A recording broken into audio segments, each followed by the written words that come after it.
Alcatraz Island in the frigid waters of California's San Francisco Bay housed some of the nation's most challenging and dangerous criminals. Al Scarface Capone, a legendary gangster, and murderer Robert Stroud, Birdman of Alcatraz, were two of the notorious criminals who served time at the maximum security prison. Despite more than a dozen reported attempts over the years, supposedly no prisoner ever managed to escape the Rock, as the facility was called. Beginning in 1969, a group of Native American activists controlled the island for over 2 years until the prison was forced to close owing to exorbitant operating costs. Historical Alcatraz Island served as a U.S. military detention facility from the 1850s till 1933. Currently it serves as a popular tourist attraction. The American Army started keeping military detainees at Alcatraz by the late 1850s. The island was chosen as the perfect place for a jail since it was cut off from the mainland by the chilly, ferocious waves of San Francisco Bay. It was believed that no Alcatraz prisoner could try an aquatic escape and live. Alcatraz housed Confederate sympathizers and civilians charged with treason during the American Civil War during its time as a military prison from 1861 to 1865. Along with rebellious American Indians, Alcatraz also hosted 19 Hopis from the Arizona Territory who were detained there in 1895 as a result of disputes over land with the federal government. During the Spanish-American War, Alcatraz's prison population was expanding. The 600-cell building on Alcatraz, as well as a hospital, mess hall, and other prison structures, were all rebuilt during the early 20th century with the help of prisoners. The National Park Service claims that when this brand new complex was completed in 1912, it was the biggest reinforced concrete edifice in the entire globe. The U.S. Justice Department acquired Alcatraz from the Army in 1933 because it needed a federal prison that could accommodate a criminal population that was too challenging or dangerous for other U.S. penitentiaries to handle. The maximum security facility at Alcatraz was formally inaugurated on July 1, 1934, following work to make the current complex there more secure. For every 3 prisoners, the first warden, James Johnston, recruited a guard and each inmate had their own cell. There have been 36 prisoners involved in 14 known attempts to escape from Alcatraz over the years. Of these attempted escapees, the Federal Bureau of Prisons claims that 23 were apprehended, 6 were shot and killed during their attempts to flee, 2 drowned, and 5 went missing and were assumed to have drowned. The most well-known attempt at escape culminated in a battle that lasted from May 2 to May 4, 1946, during which 6 prisoners defeated cell house guards and gained access to firearms but not the prison's exit keys.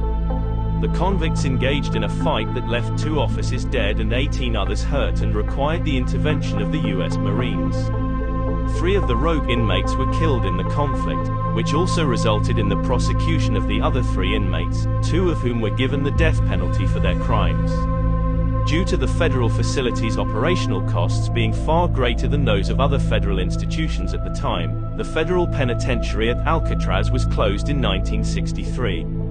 Because the jail was on an island, all food and supplies had to be shipped in, which was quite expensive. The buildings on the remote island were also starting to fall apart from exposure to the salty sea air. In its nearly 30-year history, Alcatraz has housed 1,576 men in total.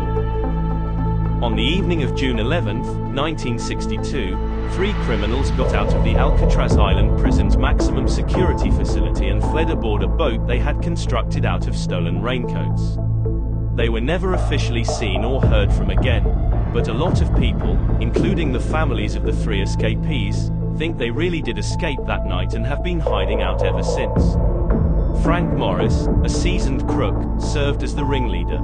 Frank had spent his whole childhood in and out of prisons, and at the time of the breakout, he was serving a 10-year term for robbing a bank. The Anglin brothers, John and Clarence, as well as Alan West, were Frank's conspirators. After being found guilty of robbing the Columbia Savings Bank in Columbia, Alabama, the Anglin brothers were each given 35-year sentences. The 2 were relocated to Alcatraz in 1960 after making many attempts to escape from Atlanta Penitentiary.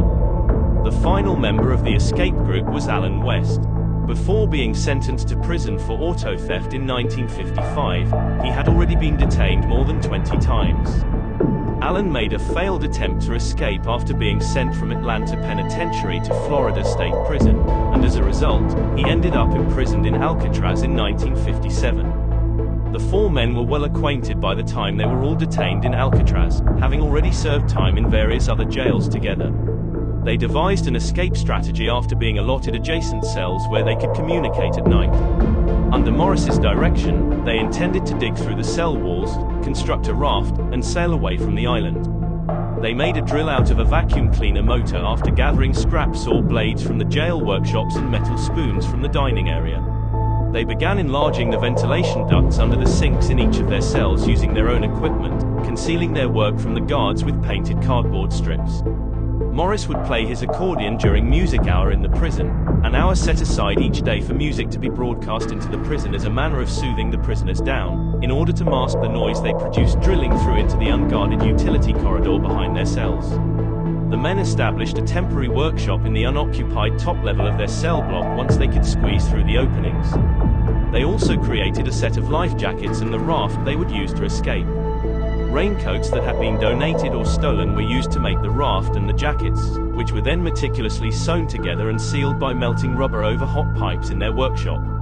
The men cleverly made papier-mâché replicas of their heads out of soap, dust, toilet paper, and toothpaste to hide their absence when they were in their workshop. Using paint from the maintenance shop and actual human hair gathered from the barbershop floor, the heads were given a realistic appearance. They were placed on the prisoners' pillows, and their bodies' worth of clothing and towels was stuffed beneath their covers.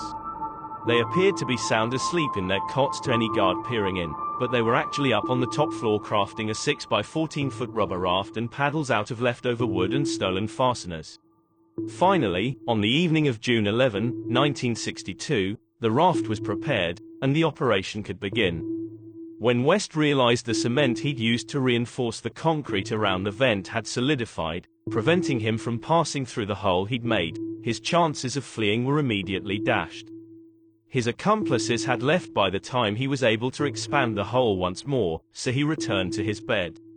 Frank and the two Anglin brothers managed to escape in the meantime by climbing a ventilation shaft to the prison's roof.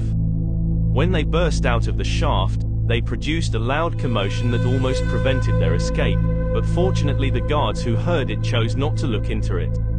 Once it was safe to proceed, the three men climbed over two 12-foot barbed wire perimeter fences and descended 50 feet to the earth using kitchen pipes. They moved toward an area of the island's northeastern shore where searchlights could not be used to identify them. Around 11 o'clock, they launched the raft and began traveling toward nearby Angel Island after inflating it with a modified concertina that had been taken from an inmate. And from that point, at least formally, they were never seen again. The dummy heads were only discovered after guards broke into the three convicts' cells the next morning after failing to wake him up. Both military personnel and members of the civilian law enforcement community joined a massive search operation. Over the following 10 days, a thorough search of the land, air, and water areas surrounding Alcatraz Island and beyond was conducted.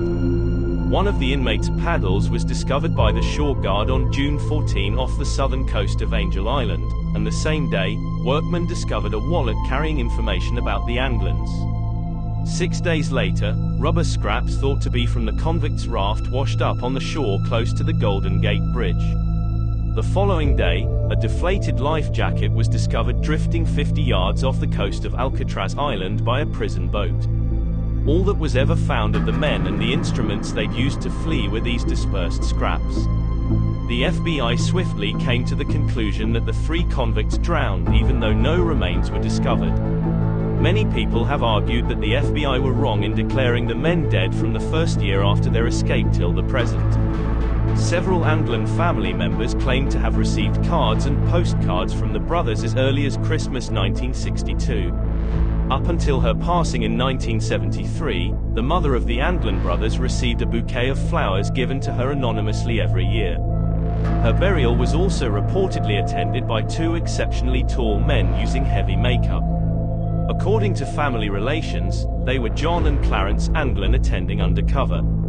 The three escapees have allegedly been seen or communicated with by numerous persons outside the Anglin family throughout the years.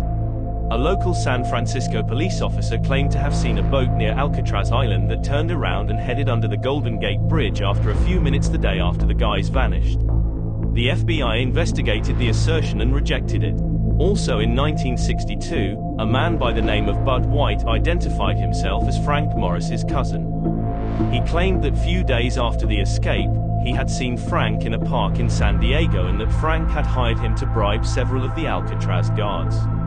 Later, Bud's daughter claimed that she had attended this meeting, but there was no supporting documentation. A man by the name of John Leroy Kelly was tasked by the family to pick them up and give $40,000 they had collected for the escaped men. Kelly said that he had picked the inmates up in a boat and then killed them so that he could keep the $40,000. On his deathbed, Kelly admitted all of this and even gave the spot where the three men's bodies were buried.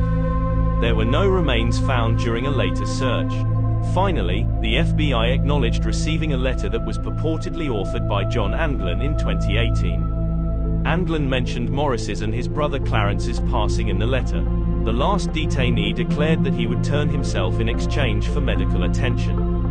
The FBI was unable to verify the letter's authenticity, and the author never contacted him again. Was this the last statement made by the lone survivor of the 1962 escapees? In 1979, the FBI formally closed the investigation. Contrarily, the U.S. Marshals Service intends to continue investigating the matter once the men reach the age of 100 in 2030. So, did Frank Morris and the Anglin brothers succeed in breaking out of one of the most infamous prisons in the world?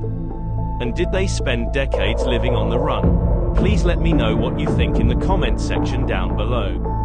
Thank you for watching this video, and please do not forget to like and subscribe to the channel so that together, we can uncover more of history's mysteries.